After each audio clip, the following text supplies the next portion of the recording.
What is up, guys? I am hoping this video lighting isn't too weird. I have twinkling lights, so hopefully my camera's okay registering that. This was going to be shot way earlier in the day, but now it is 6:15.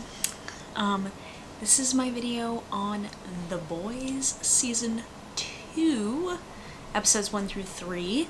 So they dropped Friday. Today is Tuesday. My calendar's right. It's the 8th. So if you like The Boys, if you like comic videos, comic entertainment videos, what are these things called? Give this video a thumbs up and make sure to subscribe. And also, depending on how this video does, or if I get comments saying that you like this video, I will do videos for at least the end of the season, but maybe per episode. We'll see how this goes. I just wrote a bunch of notes. So this is more so going to be my reaction. It's not actually a review.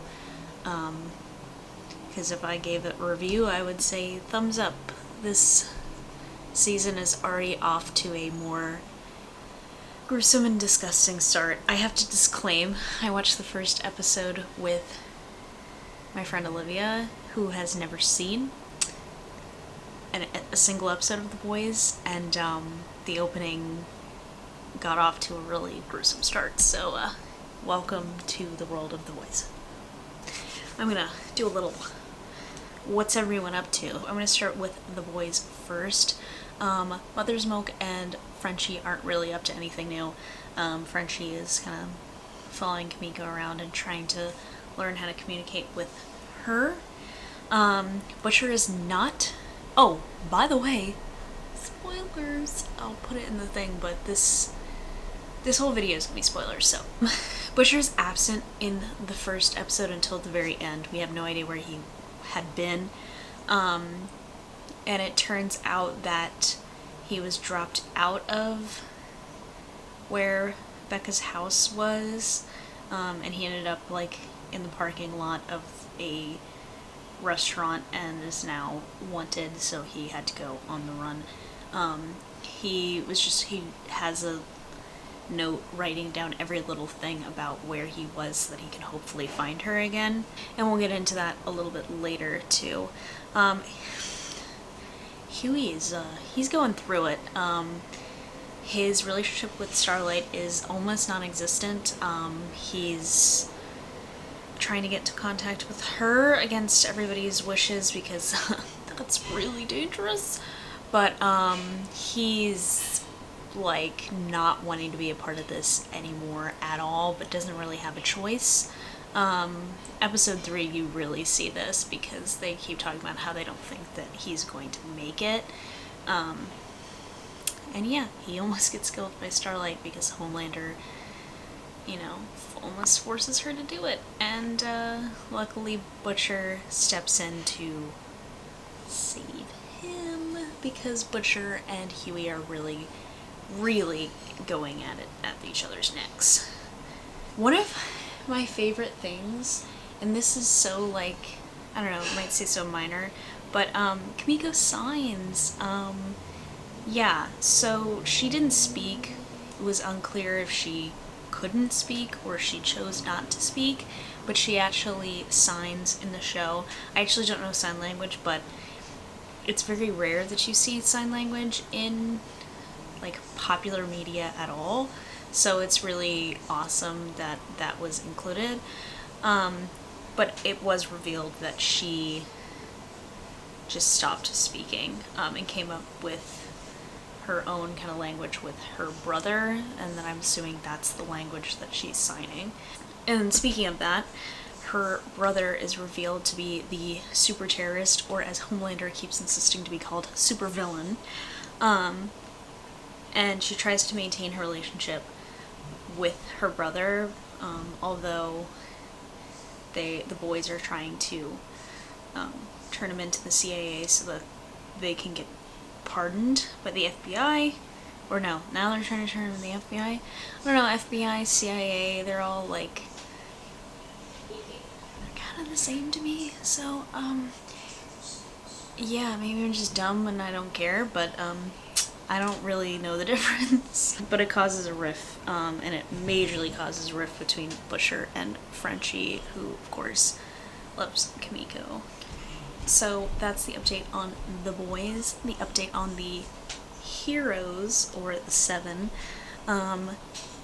So Starlight's up to a lot of stuff. Her main thing is she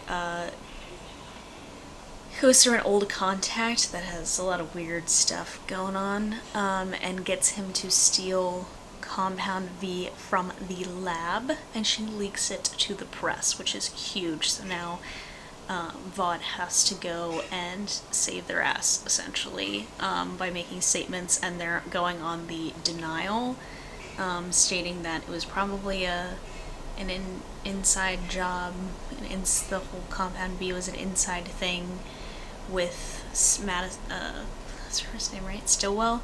So, gotta love Giancarlo Esposito. Whenever you need a villain, he's there for you. A Train knows the entire thing, that's the entire plot that's going on, but Starlight threatens to take him down with her, and they both kind of just keep threatening each other, and nothing is really going about that.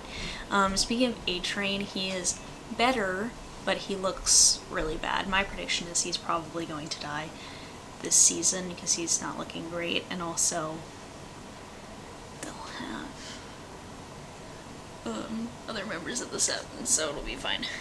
One thing I'm really loving is I can't believe it, like, the Deep is getting a redemption arc, and I'm kind of here for it. I was sitting here the whole time like, wow, like, because, you know, he sexually assaults Starlight in the first episode of the show, and then I'm just like, I hate this guy, so gross. And then you see everything happen, and his redemption arc is just like, wow, like, not saying you definitely don't condone sexual assault in this household, but just like, yeah, he's getting a redemption arc with a figure that's like supposed to be like a Green Arrow type figure, and it's through the church, the Collective, which is clearly supposed to be like a Scientology church. And also, he takes shrooms, and his gills talk to him, and his gills are voiced by Patton Oswalt, which is kind of funny. And his whole thing is he needs to work through the fact that he finds himself repulsive, and he thinks that people are going to find him repulsive, which he believed he was going to be welcomed back to the Seven. But, he ripped his shirt, and Homelander made a comment about how disgusting his gills were, so he's really going to be going through it. I think there's more for the Deep, and I mean, there's definitely more for the Deep. We'll see where it goes on. This is a side note, but is everyone from Jessica Jones going to be in this show? Because obviously, Starlight is played by the person who played Hope Schlottman in the first season. The assistant to Stillwell, who is now promoted to her position, was the weird incestuous girl from down the hall or upstairs, somewhere in that show. And then the like therapist person they bring from the Church of the Collective was she was in Jessica Jones. I can't remember. Oh, she's the one who tries to kill Jessica Jones. Like, she's literally just like in 1 or 2 episodes. And a Jessica Jones people, though. Is Kristen Ritter gonna be here too? Black Noir still hasn't spoken. I'm pretty sure he cried, though. That's funny, but pretty sure he cried. Just remembering, but he opens the show on an insane kill mission, and he takes out Nakeeb. So that's the biggest thing. Which I thought that was gonna go somewhere else, but I guess they just wanted to nip that in the bud. So yeah, that was a very gruesome scene, and he's just holding Nakeeb's head, and you think that he's gonna give it to seemingly his son or some child, but he then does a thing with like a stuffed animal. God, this show is so messed up. Homelander is as disgusting and terrible as ever. I can't stand this MF. Just so much stuff. He manipulates Becca into staying there at the house that she's at. Really doesn't want him there. Who would? He's a freak. When he drank Stillwell's breast milk that was in the freezer. Oh god. He pushed his child off of a roof because he wanted him to fly, which that was actually kind of funny. But yeah, then he got bested by his kid. I mean, he didn't get bested, but like he pushed him and told him he hated him. So yeah, that's great. That's gonna go well for everybody.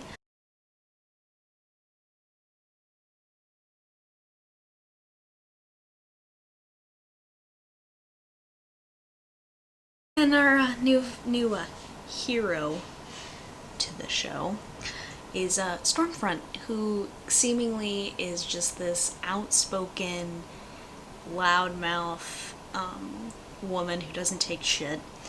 And then, which I had already been told beforehand about this, because in the comics she is actually a guy, but yeah, she's a straight up Nazi. She's a straight up white supremacist Nazi. Stormfront actually is a white supremacist organization, so that makes sense. And you really see this coming when she goes after Kamiko's brother, and the casualties, which are not casualties, she intentionally murders a bunch of innocent bystanders who all are people of color. Like, she kills an entire black family. It's yeah, it's something. And then she calls Kamiko's brother a slur before like looking into his eyes and just crushing his head. Yeah, so yeah, cannot stand her. Definitely going to be the major one to fight in this season. Which I'll talk about predictions in a little bit. Massive deaths that happened, so that I already talked about a bunch of these. The death scene with Nakeeb from Noir. CIA director, I can't remember her name. Her head just explodes, like, out of nowhere. I didn't see it coming. Her head just straight up exploded. It was, yeah, it was, the worst one I thought actually was there was a Daredevil kind of figure who was doing a training montage, and they were gonna take him in, and Homelander just like smashed his head in, and he like bled out. It was really gruesome. Poor dude. And then Kamiko's brother and the Stormfront casualties were the other ones. So, my predictions for the rest of this season. We are being teased for a showdown between Kamiko and Stormfront. I hope Kamiko rips her head right the F off. I really hope that is what happens. I think Billy will get Becca out. Becca is in some sort of like military compound, which is probably a VOD compound, and she's being controlled there. Like, everything in her life is not real. There's not actual, like, the neighbors aren't really neighbors. Like, I'm sure they're actual people, but I actually don't know at this point. But like, it's not a real town. Like, she's telling her kid that I think A-Train is going to die. I think the Deep will... I don't think the Deep will rejoin the Seven. I think he might assist in the takedown of the Seven. We'll see. Because there's another season, so I don't know about that. I think there will be a showdown between Homelander and Stormfront because he's feeling massively jealous. And I think Homelander will face off against his own son. And the boys again. Homelander is the one to take down. So that's what I think. Okay, so thank you so much for watching. I hope you're enjoying The Boys as well. If you like these types of videos, give it a thumbs up. If you're new here, please subscribe. It would help me out so much.